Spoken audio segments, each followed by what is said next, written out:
as he slowly realizes Putin is not playing ball, and that makes him look a little bit foolish with this optimistic forecast and probably rather irritated. Two people I don't need a corgi to communicate with are Michael Binyon, the leader writer and former diplomatic editor for The Times. Welcome to the show, Michael. Thank you, Ed. And Gabby Hinsliff, the columnist and writer and author. Welcome to the show, Gabby. Hello. I'm just thinking I need to go to more interesting dinner parties. Have you ever left your own dinner party early, Gabby Hinsliff? My own? No. I feel that would be... No. I mean, you're inviting the wrong people to your own dinner parties if they make you want to leave, I feel. There's something gone wrong at the early stages there, the planning. Michael Binyon. No, but I had a dinner party once in Moscow of all the people who had invited us to dinner, and we thought, gosh, they're boring, well, we'll have to have them back. So we had a dinner party for all the bores together. And they got on absolutely like a house on fire. They all found each other fascinating, and I sort of sat back and thought, gosh, I thought they were all bores. But so I stayed, and they left well after midnight. I had a friend called Peter who decided to have a dinner party where all the guests were called Nigel. Slightly odd. Anyway, apparently we're not meant to talk about this because this turns into a podcast and they have to cut it all out. I don't see why. I think it's quite interesting. Anyway, let's talk about the EU, because today Tirana is going to host the 6th European Political Community Summit. Who knew there'd been 5 of these already? There are going to be something like 40-something leaders there, including Keir Starmer. So it's the European political community, which you remember, I think Macron set it up as an alternative, not an alternative to the EU, but to include people like us. Russia-Ukraine is on the agenda, and the Prime Minister will also seek discreet chats with allies to get his reset deal over the line in time for Monday's big EU-UK summit. Michael, are you hopeful about what may happen? Well, it depends what they're looking at. I mean, I'm quite hopeful that something will happen at the EU summit reset, because it certainly needs to, and there are lots of threads that need knitting together again. As for the big powwow in Albania, I'm not quite sure what they're thinking they'll achieve. Of course, they'll wring their hands over Ukraine, and they'll talk about solidarity, and they'll sort of say, well, Putin really isn't interested in a ceasefire and all that. Whether they'll talk about, greater European solidarity, integration, do something about immigration, I'm not sure. Of course, it'll be on the agenda, but these huge conferences never really lead to anything very dramatic. No, that's true, but I think they're very useful. It sounds a bit trite saying they're networking events, but I think considering countries like Albania may well join the European Union down the line, it's probably a good thing to get people in a room together on a regular basis. But Gabby Hinsliff, you will have views. You will have picked up that what may be coming in the summit, because these summits tend to be agreed long beforehand, so there are no nasty surprises. I guess what I'm interested in from your perspective is the politics of this. It's going to be a reset. It will be depicted by some people as a dangerous caving in to Europe and getting closer to Europe, and by others as a long overdue reform. Which is better for Keir Starmer? I think it's quite an important moment for him this week, because he really does need to be able to say something to the sort of slightly disheartened, well, very disheartened often, kind of liberal side of the Labour coalition that doesn't really get a lot out of this government and just is fed up with hearing speeches about getting tough on immigration and really wanted, this government to take them back closer to Europe. So it's really important that that side of the coalition, which hasn't felt a lot of love lately, gets something out of Monday and gets a feeling that, Brexit is behind us now and we're moving forward. There's obviously a fear on the other side of inviting this kind of, he's surrendered, he's sold out, he's caved into Europe narrative, which your Reform is going to say no matter what happens, and probably Kemi Badenoch is going to say no matter what happens. But I think it does feel to me as if we're in a slightly different era now. We have moved a little bit past that. If you look at the polling, people are much more receptive to the idea that we need, even Reform voters will say that, we need a sort of good business deal with Europe.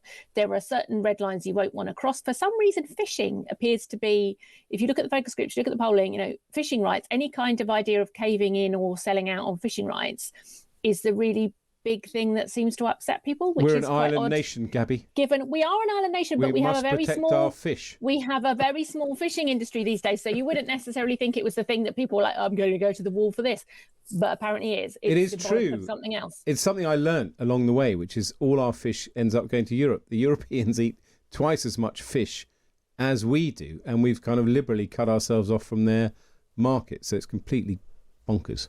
Yep. Yeah, well, we eat the chips instead. Yeah. It's surprising that fish is such an emotional issue in Britain. It is in France, and it is in places like Spain, where they eat tons and tons of fish. And a lot of it used to be British fish, or at least fish in British waters, because the Spaniards used to come with their very large fishing ships and fishing boats, and all round Ireland they would fish the waters. I think that can be overcome, though. I mean, there was a spat recently around Jersey about the French wanting to fish the waters there, and the Jersey government got very upset about that. I think this is one of the things that can be bargained away, because the greater prize is easier trade, and that's extremely important, less bureaucratic red tape on sending things to Europe, particularly over food, and trying to get some kind of deal where young people can work in each other's country, which would be a great, I think, a lovely, welcome thing to do. Absolutely. Now let's talk about, you mentioned, whether anything gets done at a summit. Ukraine's president is going to make an appearance at the summit in Albania today. He's challenged Vladimir Putin to meet him face-to-face for talks in Turkey. It would have been the first meeting between the two men since Putin ordered tanks into Ukraine in 2022. I can't really imagine them both meeting face-to-face. And in any event, the Russian leader has refused. He sent a team of low-level negotiators in his place. It includes Russia's culture minister. Michael, I guess that what I think is that Zelensky's playing a sensible game, in the sense that he's saying, I'm doing literally everything that's required of me by the President of the United States.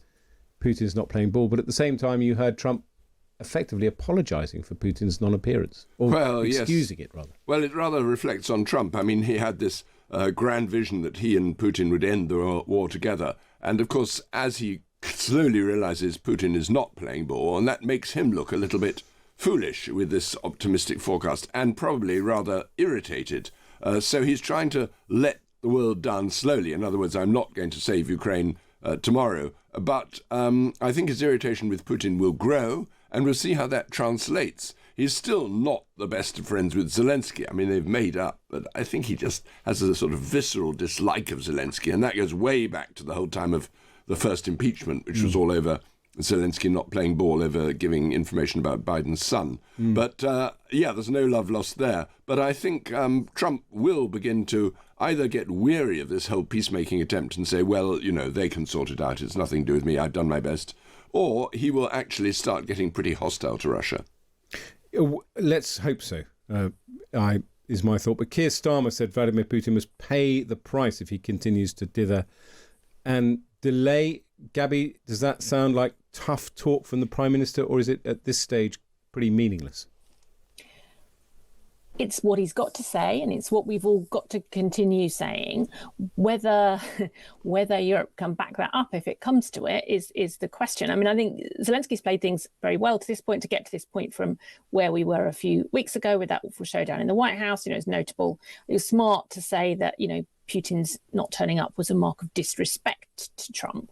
But if Trump loses patience with all of this and decides that it's just, it's not giving him the deal he wants, it's not giving him the opportunity he wants to, pose as the great peacemaker of the world, blah, blah, blah, blah, blah, and he just wants to move on, what happens then? The Ukrainians will want to fight on. Europe will want to support them in doing so. Whether we have anything like the defence capability to do so is still really open to question. And that's why I think, coming back to the summit, I mean, one of the sticking points in the reset deal is whether or not the UK gets access to this £150 billion kind of rearmament fund that everyone's spending money on weapons to sort of retool for a future Europe without the US. And at the moment, there's an expectation that the UK is very much part of the military effort to support Ukraine, but doesn't have access to this defence fund, or its defence companies don't have access to this sort of procurement scheme. All of those things have got to be ironed out at the summit so that we come out looking kind of united, formidable. Europe is kind of one sort of indivisible military entity. And it's important that Russia sees us in that light, because I think in some ways it's felt dangerous enough, this period where we're getting close to a peace deal, not moving away from a peace deal, worrying about how Ukraine is going to be sold out in the peace deal. The really scary prospect is if there's no peace deal and we find ourselves in quite uncharted waters, a Ukraine unsupported by the US attempting to continue the war. That is the scary prospect, how we deal with that. It is a scary prospect. I mean, it feels at the moment like there is a stalemate, and we have, I think Gabby's right, taken our eye off the ball, that the stalemate could turn into a reversal for Ukraine, because at some point the Americans will make a decision about arming Ukraine going forward if we can't get this peace deal, Michael. Well, I think that's true, and I think Trump is determined to cut the what was quite a substantial sum given to Ukraine. Already the amount flowing out there has been sharply cut back, and some supplies that were promised simply weren't delivered, which really upset the Ukrainians enormously. But I think they've got to realize they can't count on American military support in the future, and Europe won't make up the difference. Europe will try to do what it can, but basically the Europeans have given everything that was on the shelf already. They've given it all to Ukraine. They haven't made up enough. They haven't got enough weapons to resupply Ukraine. Ukraine is doing very well making some of its own stuff. I mean, they're doing very well making drones. It's become the king of drone making. Well, yes, very clever and very ingenious. It takes a lot of money and they need a lot of sort of expertise, but they seem to have got it. But what they don't have is manpower, and they don't have the capacity to for a long First World War type war that's still dragging on, where the Russians are relentlessly creeping forward little by little all along the Eastern Front. And this must be terribly demoralizing. And how long the Ukrainians are able or willing to continue fighting without the full support of the West or without the weapons they need is an open question.